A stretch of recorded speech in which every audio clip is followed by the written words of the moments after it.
Amis du soir, bonsoir. Le chômage, la manipulation de celui-ci sur le 2.0. Bonsoir mes amis. Fallait que ça se sache, et donc il y a eu à la fois pour les demandeurs d'emploi et pour les salariés de Pôle emploi, j'allais dire un vent de panique qui a terriblement compliqué les choses. D'autant que cette fusion s'est faite juste après la crise de 2008 et donc une augmentation exponentielle du nombre de demandeurs d'emploi. Comment cette panique s'est-elle traduite concrètement? Quelles conséquences la fusion a-t-elle eu pour les demandeurs d'emploi? Nous parvenons à convaincre une ancienne conseillère de témoigner. Du temps de la NPE, je pense que maximum, je devais recevoir donc une personne par heure, un grand maximum 8-9 par jour. Après la fusion, j'en étais à 16. J'ai doublé la cadence. Il faut savoir aussi, on a quelqu'un en face, on lui pose des questions et on doit rentrer en entretien en même temps. Et on doit faire les recherches en même temps. Donc il faut l'écouter, il faut analyser et il faut rechercher. Donc c'est tout ça en un cadre. Une course contre la montre aux effets plus étonnants encore. Pour prouver leur efficacité, les conseillers seraient implicitement poussés à réaliser de faux entretiens. Elle est belle l'histoire. On avait de toute manière matériellement, mathématiquement pas le temps possible pour recevoir tous nos demandeurs d'emploi. Donc on nous demandait de rentrer les entretiens. Rentrer les entretiens, c'est faire une conclusion dans laquelle on dit je vous ai cherché tant d'offres d'emploi que je vous remets. Sous-entendu, vous étiez là physiquement. Le nombre de fois où j'étais à l'accueil, où la personne s'est larguée en me disant mais c'est faux, vous l'avez pas reçu, vous mentez. Une manière de jouer avec les chiffres qui ne se limiterait pas aux faux entretiens. Pour réduire le nombre de chômeurs, Pôle emploi utiliserait également des méthodes de calcul très personnelles.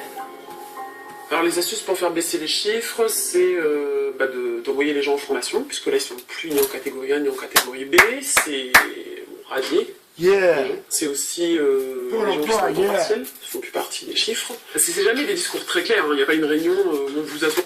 C'est aussi ceux qui s'engagent dans l'armée. Autour d'une table en vous disant bon alors Ceux qui sont au placard. les bonnes pratiques pour entuber la population, non. Mais on vous disait bon si t'as pas le temps, tu sais tu peux faire comme ça, voilà. C'est même pas pernicieux quoi, c'est clairement malhonnête. Récemment encore, la baisse exceptionnelle du nombre de demandeurs d'emploi a fait polémique.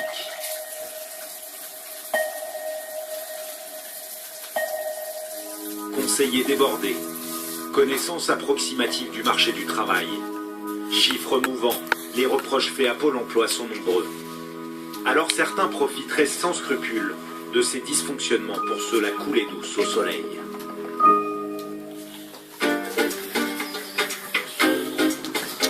À Barcelone, nous retrouvons Stéphane, le fraudeur. Il ne travaille toujours pas, mais perçoit encore 1080 € d'allocation chômage chaque mois. Pour moi, ça me permet soit de mettre d'autres projets en place. Bonsoir mes très chers amis, bonsoir à toutes et à tous mes amis, en espérant tout d'abord que ce premier jour de carême s'est bien passé. Hop là, que ce premier jour de carême s'est bien passé et que, ma foi, vous avez passé une bonne rupture, j'espère pour vous, en famille. Moi, certes, c'était en ami. Ouais, mon poteau. Ouais, t'es où? Ouais, parce que j'avais coupé le téléphone sans faire exprès, voilà. Je suis là, je suis à la base, je l'ai vu l'autre. Ouais. Ok, ça marche, à tout de suite. À tout de suite. En famille. Et vous voyez, la première date que j'ai goûtée pour rompre ce jeûne, eh bien, m'a fait comprendre, m'a fait savourer, ma foi, eh bien, ce qu'est le mois du Ramadan.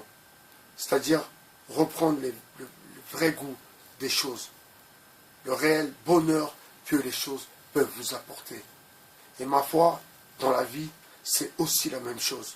Prendre conscience de chaque moment que l'on vit. Et surtout réaliser que ce moment-là est bien unique, entre guillemets, bien sûr.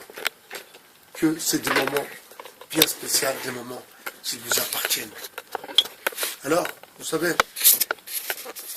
toujours sur la chronique de ma romance, toujours en plein questionnement, mais ma foi, j'ai bien compris que moi aussi, je devais vivre pleinement les choses, les échecs comme les réussites. Comme jusqu'à présent, il y a eu beaucoup d'échecs, je pense que dorénavant, il y aura beaucoup de réussites. La preuve, eh bien, ma foi, mon travail avec vous, le travail que je partage, ma foi, je pense vous apporter de la qualité et j'en ai des retours qui sont plutôt, ma foi, positifs.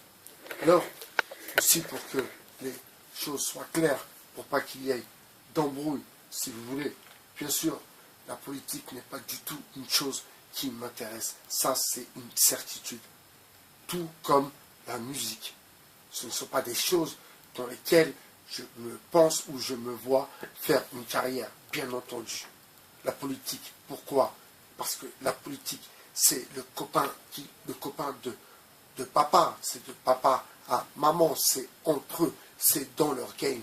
Et ma foi, eux-mêmes ne voudront pas que je rentre dans ce jeu, c'est une certitude. À moins que nous soyons vraiment, vraiment, vraiment très organisés. Mais nous, la diversité, nous ne sommes pas les gilets jaunes. Et pourtant, mes amis, et pourtant, croyez-moi, j'en mets mes deux mains dans Notre-Dame. Pourtant, nous sommes beaucoup plus nombreux qu'eux, en vérité. Si la diversité réellement, ma foi, descend dans la rue ou se fait entendre, eh bien, nous sommes bien sûr bien plus nombreux que les gilets jaunes. Vous savez pourquoi? Parce qu'il faut prendre secteur par secteur, quartier par quartier, comme eux, ils ont fait pour nous installer, ma foi, et puis contrôler le chômage, contrôler la drogue, contrôler leurs associations qui, ma foi, jusqu'à l'heure d'aujourd'hui, n'ont pas apporté grand-chose. Vous voyez, à l'heure des moyens, il y a beaucoup plus de moyens dans la culture, c'est bizarre, la culture, donc un peu pour les gens haut de gamme, mais pour ceux d'en bas, eh bien, il n'y a plus de colonies de vacances. Il n'y a plus de séjours où les jeunes partent. Les jeunes sont moins investis dans la vie en diversité, si vous voulez. Ce documentaire sur les chiffres du chômage et les mensonges de celui-ci, d'ailleurs, je vous invite à taper sur Internet, à taper sur votre barre de recherche, excusez-moi, chômage, magouille, arnaque, et vous allez voir que tout ça n'est qu'une inventation, n'est dans le fond que des foutaises. Alors vous comprenez, c'est vrai, quand on est deux dans un projet, il faut avoir la même vision de vue, la même vision de la vie. Eh bien oui, moi je ne m'arrête pas à des trucs, des bricoles à 2-3 dollars. Je ne m'arrête pas là-dessus.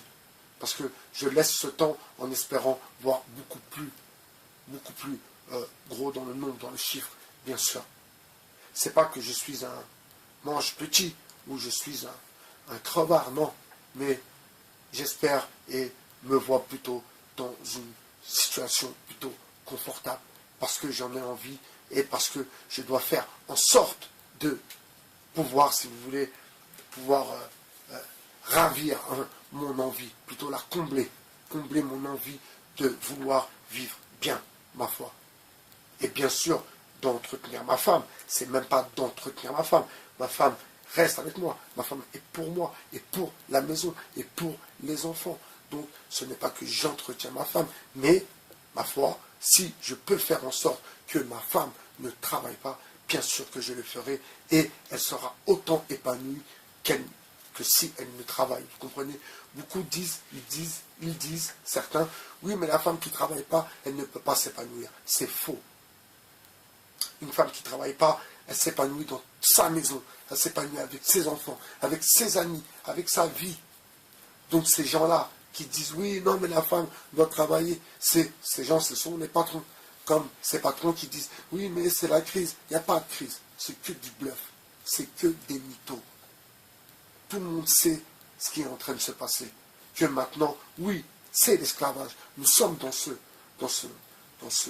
modèle, si vous voulez. Dans ce modèle d'esclavagiste, si vous voulez. D'ailleurs, Frédéric Delavier en parle bien, lui qui est en Europe de l'Est, il explique bien le décalage qu'il y a entre l'Europe de l'Est et, ma foi, nous, ici en France, l'Europe tout de même. Donc vous voyez, il y a beaucoup d'Italiens qui sont venus habiter en France, beaucoup d'Anglais aussi, donc qui touchent leur chômage ou bien leur rente dans leur pays, mais qui viennent vivre ici. Et vraiment, c'est quelque chose pour le coup que je vous conseille. Et de ne pas croire ou penser que faire des projets, des plans sur la comète, eh bien, ça fonctionne toujours. Parce que même avec des plans, parfois, ça ne fonctionne pas. Parce qu'il y a des probabilités. Il y a des choses lesquelles on ne s'attend pas. Il y a des moments de peine, des moments de gloire, des moments de tristesse. Donc, quand on prend tout ça en compte, eh bien, on comprend que non, on ne peut pas faire de plan sur la comète. Parce que quand on fait des plans sur la comète, alors je ne dis pas bien sûr qu'il ne faut pas avoir de plan, c'est clair, il faut avoir une stratégie. Et là, ce n'est pas la même chose. Entre avoir un plan et avoir une stratégie, c'est différent. Avoir une stratégie, c'est faire un plan. D'ailleurs, Dominique Strauss-Kahn, alias DSK, le pote à Dodo la Saumure, l'a bien confirmé lui aussi. Il a dit, pour tout projet, avant tout, il faut avoir une stratégie. Eh bien oui, il faut avoir une stratégie. Eh bien moi, ma stratégie est la suivante. Ma stratégie, je vous la propose, vous la vivez avec moi quotidiennement.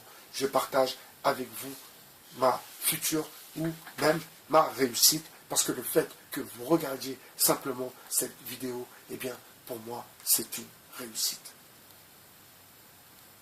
Je vous souhaite une bonne soirée, une bonne nuit. Demain, Inch'Allah, deuxième jour, Inch'Allah, que tout va se passer pour le mieux. Passez une bonne soirée, mes amis. Bonsoir.